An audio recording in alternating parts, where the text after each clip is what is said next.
La cara oculta de la psicofonía. En memoria a Sinesio Darnell. La psicofonía es el fenómeno paranormal más imprescindible de todos cuantos se incluyen en el universo del misterio. En los últimos años, paralelamente a la evolución tecnológica, los métodos aplicados a la investigación de las voces sin rostro se han sofisticado hasta límites inimaginables. Pese a ello, la psicofonía continúa manteniendo un lado oscuro y aún más desconocido. Entre revistas, separatas y opúsculos, tanto nacionales como extranjeros, es mucha la información que recibo sobre el tema de las psicofonías o parafonemas. En el estudio comparado de toda esta documentación, se observa, salvo honrosas excepciones, un denominador común, y este es el matiz de las comunicaciones. Mayoritariamente el contenido de las mismas es simple y complaciente, en algunas ocasiones tiene un tinte irónico, y pese a lo que se diga, ante preguntas de cierta trascendencia, la contestación suele ser un tanto ambigua, que si bien en un principio no parece tener relación con la pregunta realizada, a la larga, como piezas de un rompecabezas, estas contestaciones se juntan adquiriendo un verdadero sentido. El sonógrafo es un analizador electroacústico de frecuencias que graban sobre una señal las principales características del fenómeno verbal. Reproduce las 3 dimensiones del sonido. En el caso de las voces humanas, las formas resultan de la acción de las cavidades de resonancia del aparato fonatorio, mientras que en las voces psicofónicas parecen resultar de otro proceso que podría individualizarse por la oblicuidad de la manipulación paranormal del ruido o de frecuencias sucesivamente disponibles. En fin, me parece que se ha reunido un máximo de elementos para poder afirmar la real paranormalidad física de las voces psicofónicas, puesto que tanto las grabaciones objetivas, como los sonogramas, demuestran que la frecuencia está ausente en las voces psicofónicas, siendo dado que en las voces humanas esta viene determinada por las vibraciones de las cuerdas vocales. Esto significa que el agente desconocido se encuentra desprovisto de ellas. Más paranormal que esto. Al parecer otros centros han confirmado estos resultados. Hace 2 años una universidad brasileña llegó a las mismas conclusiones. Durante los días 22, 23 y 24 de septiembre de 2001 fui invitado a dar unas conferencias en la localidad italiana de Católica, en la costa del Adriático, a un congreso internacional de transcomunicación. Desde mi punto de vista cabe destacar la documentadísima conferencia dada por el ingeniero en electrónica Daniele Gala, especializado en el estudio computarizado del espectro de las grabaciones paranormales. Este investigador reafirma lo dicho por el Instituto Fararis, de que las voces psicofónicas presentan una estructura muy diferente a la humana. Afirma que el monograma de una psicofonía comparado con la voz grabada sobre una cinta de esa persona en vida coincide en un 95% en el espectro, sin aparecer en la psicofonía las características de la voz emitida por las cuerdas vocales. Por otro lado, el conocido investigador Gerard Ferrand también demostró paranormalidad de las voces grabadas en un detallado estudio sobre 24 grabaciones de diferentes procedencias. A finales de mes de septiembre de 2000, asistí a un congreso internacional de transcomunicación en Bélgica, donde diferentes investigadores de renombre como H. Koenig expusieron sus trabajos. Kenisi mostró una cinta de vídeo con psicoimágenes en movimiento, acompañadas de grabación en audio. Este investigador defendía igualmente la paranormalidad de las transcomunicación. Los inicios. El gran divulgador François Brun advierte: cualquier práctica de transcomunicación es en realidad una ventana abierta a otras realidades, ventana por la que pueden entrarnos cosas no deseadas. Comentario al que yo añado: en realidad no hay pruebas evidentes de la naturaleza de ese plano con el que conectamos. Por ello hemos de ser muy precavidos al aceptar el contenido de la grabación.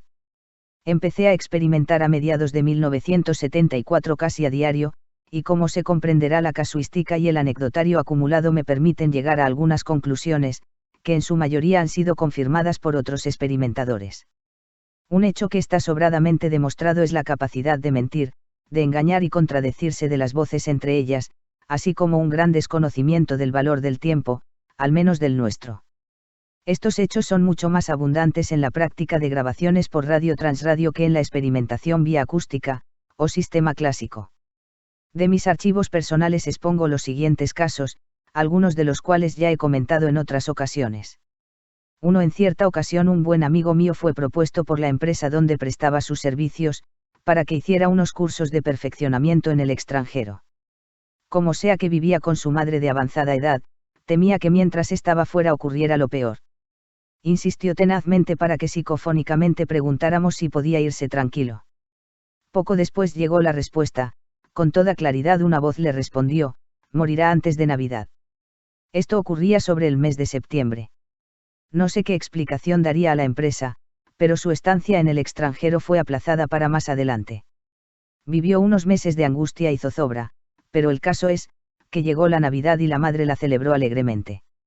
Y no solo eso, vivió bastantes años más. Sin lugar a duda la contestación fue una broma de mal gusto. Dos en otra experiencia me dieron el nombre de un compañero de Madrid, que según ellos acababa de morir en un trágico accidente. No me atreví a llamar a su casa, pues preferí dejar pasar unos días. En el mes de marzo de aquel mismo año, mi buen amigo el padre José María Pilón, me invitó a dar una conferencia en el Salón Borja de Madrid. Al llegar a la capital y transitar por el largo andén de la estación de Chamartín, alguien me dio una palmada en la espalda, me volví, y cuál no sería mi sorpresa, agradable sorpresa, al contemplar el sonriente rostro de mi amigo, presuntamente fallecido. 3. El caso más evidente de la poca fiabilidad de algunas grabaciones es aquel en el que una voz que creí reconocer me comunicó, después de identificarse, que acababa de morir y necesitaba ayuda. Durante 2 o 3 días, nada más localizar la onda -1350 kHz aparecía la voz del presunto difunto llamándome por mi nombre, y en algunas ocasiones seguido de mis apellidos. Fueron muchos los detalles que no encajaron. Por ejemplo, siempre nos habíamos tratado de tú, mientras que en las grabaciones siempre me hablaba de usted. Total, unos días después cenaba con mi amigo en un restaurante de Barcelona. La curiosidad hizo que jornadas después volviera a experimentar en los 1350 kHz, tal y como esperaba volvió a aparecer la misma voz. Al oírla no pude por menos que increparla, diciendo que era una mentirosa. ¿Por qué mientes?, pregunté enfadado. La contestación fue tajante, porque sí, me divierte. No solo había sido víctima de un vulgar engaño, sino que hubo una clara suplantación de personalidad. Pero no siempre es así, son muchas las precogniciones menos alarmistas y advertencias que se han cumplido. El hecho de haber comprobado en algunas ocasiones mentiras y falsedades es suficiente para poner en cuarentena sus comunicados, y para que recordemos la advertencia de François Brun. En Transradio, cuanto más baja es la frecuencia con la que experimentamos, más desagradables resultan las inclusiones. Esto es una simple observación de lo que seguidamente comentamos. Comportamiento de las voces obtenidas en diferentes frecuencias. Por debajo de los 1400 kHz encuentro una franja de comunicación que he denominado zona del olvido. En ella las comunicaciones suelen ser imprecisas y divagatorias. A las preguntas que se realizan suelen contestar, no lo sé, no me acuerdo, quién soy, quién me llama, dónde estoy, no puedo, todo es confuso, ¿qué hago aquí?, ¿qué es esto?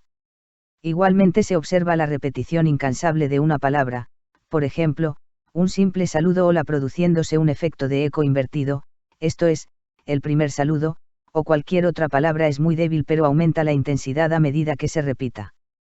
Sobre los 1500,5 kHz entramos en una frecuencia en la que las contestaciones suelen tener ya una intencionalidad, es decir, contestan prácticamente en un 80% a la pregunta formulada. Sin embargo, persiste el engaño o la suplantación de personalidad, no en exceso, pero ocurre. Llega un momento en que la experiencia del operador hace que reconozca la voz que miente y falsea, pues normalmente siempre es la misma, de igual modo que reconoce aquella que es fiable, puesto que en más de una ocasión se comprueba la realidad de su comunicación. La técnica de lo que llamo franja negra, que en realidad es una variante de lo que antes llamábamos ruido blanco, será explicada detalladamente en un próximo trabajo, ya que en la realidad me falta determinar ciertos vectores. La variedad de tonos y timbres de las grabaciones, de lo que en su tiempo definí como transradio, es amplísima. Encontramos voces completamente robotizadas, otras muy graves, así como otras prácticamente normales. Y cómo no, también las hay de una gran agudeza que son molestas de escuchar, voces de hombre, de mujer, de niños, y algunas siseantes de gran dulzura. Lo que sí es cierto, es que cuando paulatinamente vamos subiendo la frecuencia de la portadora negra en la radio, si bien el número de grabaciones tiende a descender, resultan más claras y entendibles, no solo porque la franja está mucho más limpia de ruidos de fondo, sino porque las voces están más humanizadas en cuanto a tono y timbre. Para la emisión de estas bandas se impone la utilización de una radio digital que permita una amplia gama de frecuencias. Personalmente empleo un aparato que cubre desde 531 a 26.100 kHz, con la particularidad de que puedo variar la frecuencia de 1 en 1 kHz, o afinar más, de décima en décima de kHz. Lamentablemente las frecuencias que menciono no pueden generalizarse, ya que da la impresión de que éstas proporcionan resultados más o menos positivos dependiendo de las coordenadas geográficas. El conocidísimo investigador Ernst Senkowski me comentaba que realizando una serie de ensayos preguntó que, si durante los años de vida que le podía quedar, lograría encontrar y localizar perfectamente la frecuencia ideal para sus transcomunicaciones, pregunta a la que contestaron que sí. Pero como ya sabemos, no siempre dicen la verdad. Otro factor para tener en cuenta es la meteorología durante la experimentación. Tengo sobradamente comprobado el hecho de que cuando estamos bajo los efectos de una depresión generalizada, no solo baja el número de grabaciones, sino que llegan a desaparecer. De haber alguna es de bajísima calidad, sobre todo cuando trabajo sobre los 1500,7 kHz. En frecuencias más elevadas, por ejemplo 15.000 kHz, este fenómeno no es tan marcado. Creando hipótesis. Como se habrá observado en el cuadro que acompaña a este trabajo, en la mayoría de los casos las contestaciones, aun con diferentes palabras, guardan una relación, pero otras no. Hace ya años formulé la teoría de la interfase, en la cual exponía la idea de que entre una vida terrestre tridimensional y una espiritual, etérica o astral, tenía que existir una zona intermedia, una interfase entre lo terreno y lo espiritual. El investigador Raymond Amoudi Jr., en sus libros sobre vida después de la vida, mencionaba relatos de sus entrevistados, en los cuales se describe una zona gris en la que los transeres, como los denomina H. Senkowski, deambulan indiferentes, ignorando su propio existir, siempre cabizbajos y desorientados. Zona que correspondería a la franja de contacto que denomino zona del olvido. La interfase podría estar formada por diferentes planos con estadios de conciencia o de conocimiento igualmente diferentes, como parece demostrar la seguridad de algunas contestaciones en distintas frecuencias. El conocidísimo autor e investigador John Climo nos dice que, el físico Saul Paul Sirga de Berkeley, y el investigador médico Andrija Puarich, aluden a centenares de dimensiones que pueden existir más allá de la realidad espacio-tiempo con la cual estamos familiarizados. No obstante, y para lograr un posible consenso, podemos afirmar que el concepto de planos, niveles o dimensiones es de suma importancia para nuestra discusión, ya que uno de los modelos primarios para la canalización explica cómo los seres de otros niveles pueden comunicarse a través de los canales que están en nuestro plano. Pienso que la psicofonía o transaudio comunicación no deja de ser un sistema de canalización, tecnificado y al alcance de todos, ya que no se necesita de facultades psíquicas. El físico Shabbat van Ness-Ziegler, en su obra Teoría del Universo Multidimensional, nos habla también de la multitud de dimensiones o planos existenciales que puede haber, formando estos a su vez diferentes sistemas.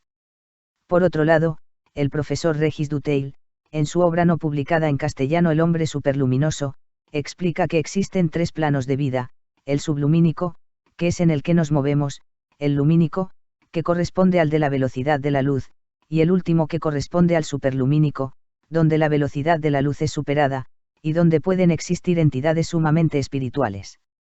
El plano lumínico actuaría como límite divisorio, interfase entre lo terreno y lo puramente espiritual, permitiendo hasta cierto punto el trasvase de información en ambos sentidos, y de intenciones muy diversas.